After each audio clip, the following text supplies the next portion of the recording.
భగవత్ బంధువులారా, మనము రోజు భర్తృహరి నీతి శతకంలోని రోజో పద్యం చొప్పున తెలుసుకుంటున్నాము. ఈరోజు మరొక పద్యం గురించి తెలుసుకుందాము. కరమున నిత్యదానము ముఖంబున నోనృతవాణి యౌదళం గురుచరణాభివాదన మకుంఠిత వీర్యము దోర్యుగుంబునన్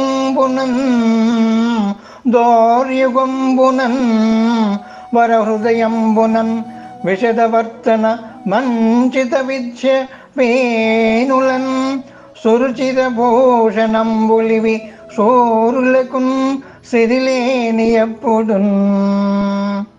భావము: చేతులకు ఎల్లప్పుడూ దానం చేసే గుణం, నోటికి సత్యవాక్కును పలికే లక్షణం, శిరస్సుకు గురువులను నమస్కరించే గుణము, బాహువులకు ఎదురులేని పరాక్రము కలిగి ఉండడమనే గుణము, మనస్సున కలంకమైన ప్రవర్తన అనే లక్షణము, చెవులకు శాస్త్ర శ్రవణం అనే గుణం, ఇవి మహాత్ములకు ఐశ్వర్యము లేనప్పుడు కూడా సహజ అలంకారాలుగా భావింపబడతాయి.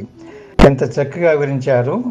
మనుషునికి చేతులకు దానం చేసే గుణం ఉండాలి, నోటి నుంచి సత్యవాక్కులనే పలకాలి, గురువులను ఎల్లప్పుడూ పూజించాలి, భుజములకు పరాక్రమము బలము కలిగి ఉండటము, చక్కటి గుణంతో మనస్సునకు అలంకారమైన ప్రవర్తన అనే లక్షణము, చెవులకు శాస్త్రశ్రవణం అనే గుణం, ఇవి మహాత్ములకు ఐశ్వర్యము లేనప్పుడు కూడా ఈ మంచి లక్షణములే మనకు ఎంతో ఆభరణములు, సహజ అలంకారాలుగా భావింపబడతాయి.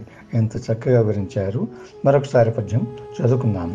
కరమున నిత్యదానము ముఖంబున నోనృతవాణి యౌదళం గురుచరణాభివాదన మకుంఠిత వీర్యము దోర్యుగంబునన్ వరహృదయంబునన్ విశదవర్తన మంచిత విద్య వేణులన్ సురుచిర భూషణంబులివి శోరులకున్ సిరిలేని ఎప్పుడున్.